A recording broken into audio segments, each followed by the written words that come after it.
Hello everyone, my name is Chetna Sugandhi, director of tax गैनी। आज हम बात करेंगे कि प्राइवेट लिमिटेड अगर किसी को फॉर्म करना है तो उसके पहले आपको कौन सी चीज़ों का ध्यान देना है। एंड पहले उसकी पूरी इंफॉर्मेशन ले लीजिए कि प्राइवेट लिमिटेड हम फॉर्म तो कर देंगे, बट उसके बाद क्या क्या हमें करना होता है, कौन सी चीज़ों का ध्यान देना होता है।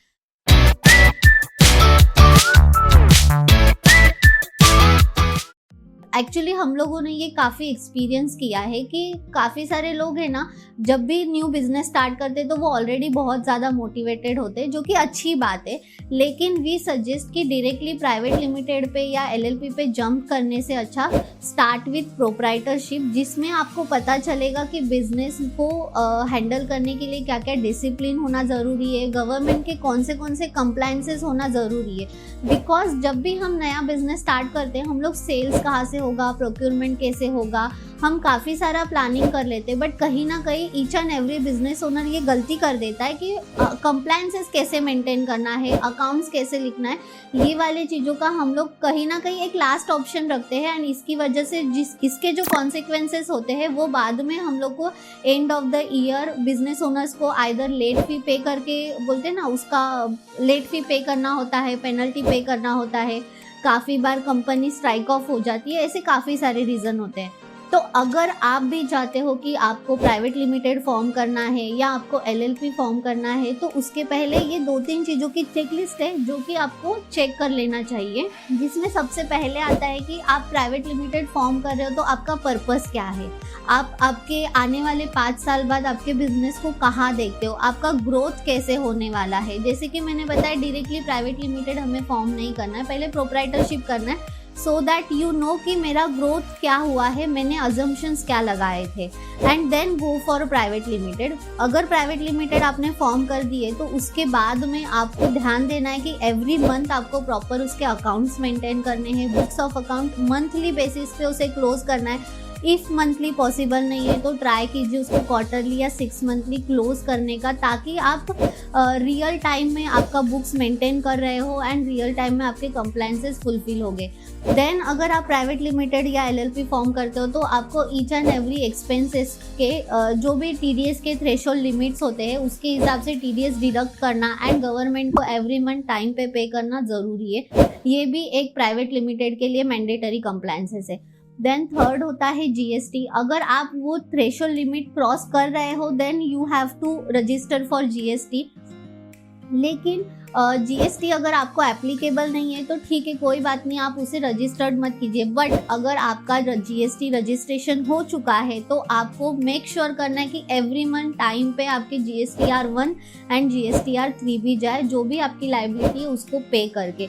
देन आता है पीटी। तो पीटी में ऑप्शंस होते हैं, वेरियस टाइप्स होता है, जैसे कि डायरेक्टर्स का पीटी रजिस्ट्रेशन होता है जो कि आपको end of the year annually PT पे करना होता है। देन आपके जितने भी एम्प्लॉई है एंड उनका जो भी सैलरी का लिमिटेशंस है वो हम लोग डिस्क्रिप्शन बॉक्स में आपको दे देंगे कि पीटी के लिए क्या क्या लिमिट्स होते हैं, वो आप चेक कर सकते हो। उसका अलग से भी हम लोग एक वीडियो बनाएंगे जिसमें आपको पीटी की डिटेल्स पता चल जाएंगे।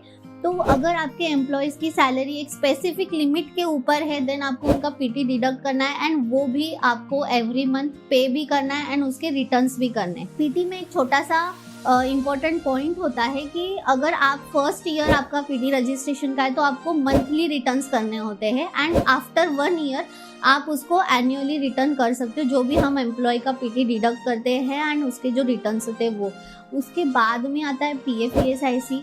अगर हमारी प्राइवेट लिमिटेड कंपनी है तो आज के डेट में जब भी हम रजिस्ट्रेशंस करते हैं तो एमसीए के पोर्टल के थ्रू ही हमारा पीएफ ईएसआईसी में रजिस्ट्रेशंस हो जाता है। उसके बाद में आपको उसका जो यूज़र आईडी पासवर्ड दिया जाता है उसको लॉगिन करके देन आपको वो रेगुलर करना होता है।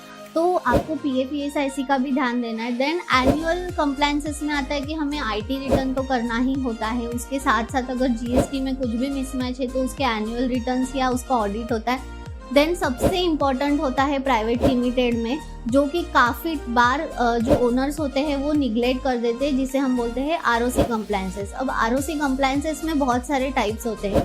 एवरी ईयर हम लोगों को डायरेक्टर्स के जो केवाईसी है वो फाइल करना होता है, जिसे DIR KYC 3 बोलते हैं, जो एवरी ईयर हम लोगों को गवर्नमेंट को आइदर OTP के थ्रू या उसके डॉक्यूमेंटेशन के थ्रू फाइल करना होता है। अगर उसमें एक दिन भी डिले हो जाता है तो वो जो डीन होता है डायरेक्टर्स का, वो डिस्क्वालीफाइड हो सकता है और उसकी 5000 पेनल्टी आती है। तो ये सबसे बड़ी पेनल्टी हो जाती है। सेकंड, हमें एनुअली उसके AOC4 एंड MGT7 जिसे auditor report and director reports कहा जाता है, वो रिटर्न्स भी टाइम पे करना ज़रूरी है। ये जो भी होता है हमारा 30 सितंबर के बाद ही हमें ये एनुअली रिटर्न्स करना होता है। उसके लिए हमें proper board of meetings and जो भी एजेंडा होते हैं वो प्रॉपर मेंटेन, बोर्ड मीटिंग जिसे कहा जाता है या बोर्ड रिपोर्ट जिसे हम कहते हैं, वो मेंटेन करना होता है।